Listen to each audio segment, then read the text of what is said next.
The purpose of this video is to demonstrate how to discover and analyze the information for inbound FBA shipments now that they've changed the interface. What we're looking for is what is the best option for your company to pick. As I go through these examples, you'll see different areas that are fuzzed out. This is to make sure that there's nothing proprietary from any of the clients that's being shown. And also there'll be sections where I skip some of the filling out of data because I'm just showing the technique. You don't need to see how I fill out a spreadsheet. At the end of the day, it is where is this information located? How do you discover it? How do you analyze it? And then now it's up to you to pick which one is best for you. All right, so the first thing that we need to do is select the 3 products that we're going to ship in. And send replenish inventory. Yes. All right, so the first thing you need to do is set all these up. And we're going to be doing 6 pallets of each. 6. On the packing details, that we're going to go via pallet as our size instead of by case. So we do ready to send. Okay, so all those are tied in. Confirm and continue. So this is where you have to figure out what is this going to cost you. And you've got 3 different options, but the thing that makes this a bit more complex is they also have regions on top of everything. I've created a spreadsheet to capture all this. All right, so I went ahead and created a spreadsheet to show how this works. I'm going to update this off screen and then bring it back in. This was from doing it yesterday, and as we all know, Amazon's shipping stuff is dynamic. So every time you go in there to set it up, it changes. It can change every 3 hours, every day. You don't really know until you lock it in. So I'm going to go ahead and gather this information, fill this out. Oh, and just so you can read the table real fast. Over here is shipments. I have 3 options for 1 shipment, 3 options for 2 shipments, 3 options for 3 shipments, and 3 options for 4 shipments. The reason it's 3 options is because there's a region, East, Central, and West, and those will have different placement fees, obviously different quantities based on these other things, different totals, and then I have here is a breakdown so that it's easier to figure out, what you're paying, how much it costs per pallet, different things like that. Or let's go gather the information, fill out our table, and let's see where the numbers fall. This is the default. I don't know if this is the best one. These numbers are different than yesterday. So we will see here. So what it's giving us, and what I'm going to do is I'm going to wipe out this table, what it was, just to note 2009 for the 2 shipment going to East was the cheapest overall cost, and 3 shipments going to West was the most. Oh no, I take that back. 1 shipment going to West was the most at $5,800. The default that it gave us was something that was $1,890, so that's a cheaper price. That sounds good. But let's look to see what this really means. Now, what's interesting is last time, and that spreadsheet, I made that yesterday. This wasn't an option. There wasn't a central option. It was just it had West only. There was no East. There was no Central. There was only West. So a little bit different. So this time we're looking at Central is 542.88, and then at the 542.88, we're looking at shipment 1 being 1,075.92, shipment 2 being 289.79, and shipment 3 being 525.27. So that comes out to a total of 2,433. So this looks like less, but it's ignoring this 542.88. This is why I started making this spreadsheet, because it looks like, oh, well, that price is not so bad. Oh, yeah, we're going to add $500 to it. Oh, well, that changes things. So now what we'll do is let's go methodically through the system and come up with how, what we actually want to do. And I'm going to update the spreadsheet.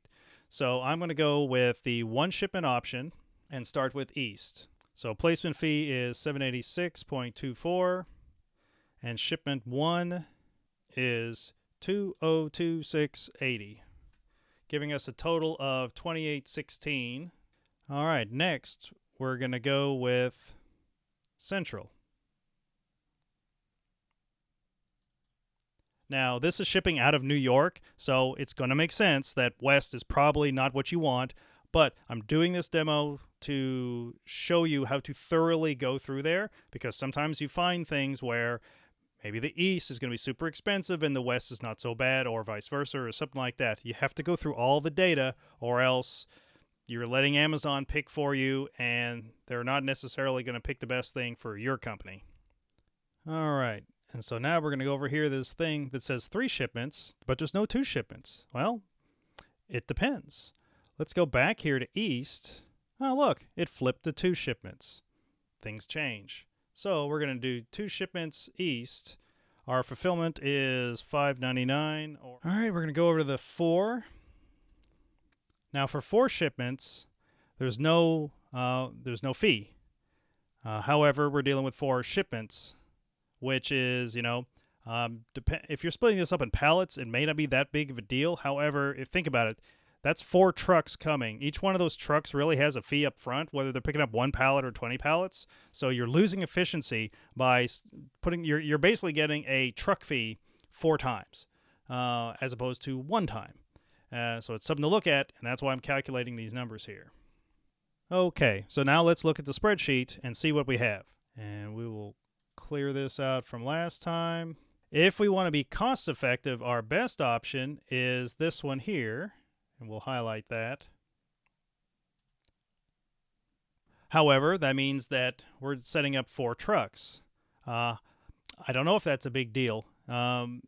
If you're doing this on a pallet basis, i.e. a single SKU pallet, then it may not be that big of a deal. If you're dealing with what I have done previously, before this change and I started setting up stuff as a single SKU pallet, Amazon would split these wherever they felt like it. In other words, you would have, let's say you had to ship 18 pallets.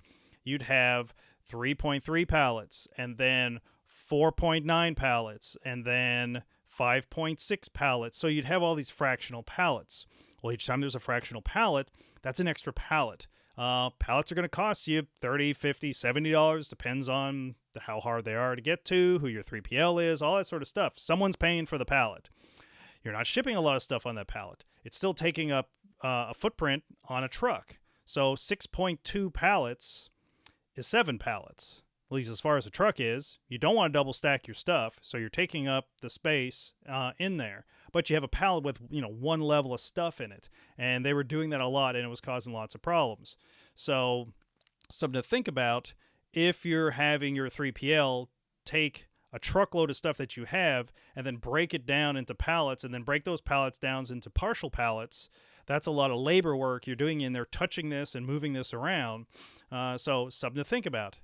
In this case here, we're going from a full truckload and we're converting this stuff over into Amazon, and it's coming, the numbering on the pallets is different from the manufacturer to the final going out to Amazon.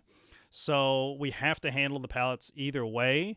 So not that big of a deal. Also, I've got this set up on a single SKU pallet. So I'm always going to have, in this particular case, 104 units on a pallet.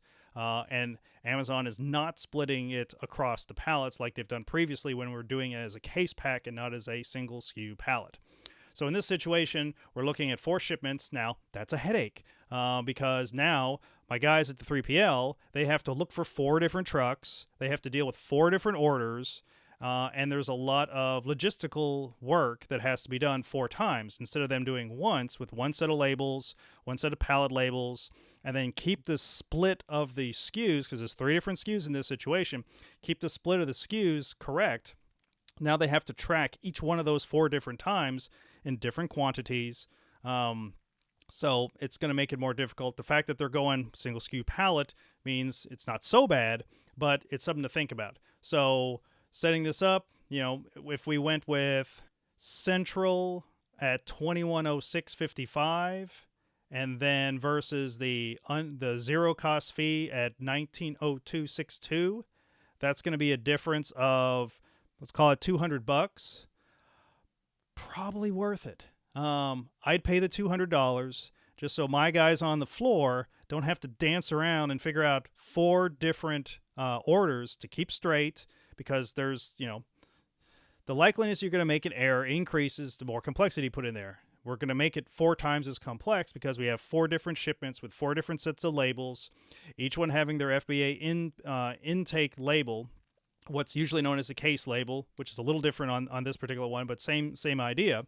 Well, if they get one of those wrong, or they label the thing wrong, and the one that's going to North Carolina has the labels that are for the ones going to New Jersey, well, Amazon's going to reject it. It's going to get put aside. We're going to have to sort stuff out. It's going to be a headache.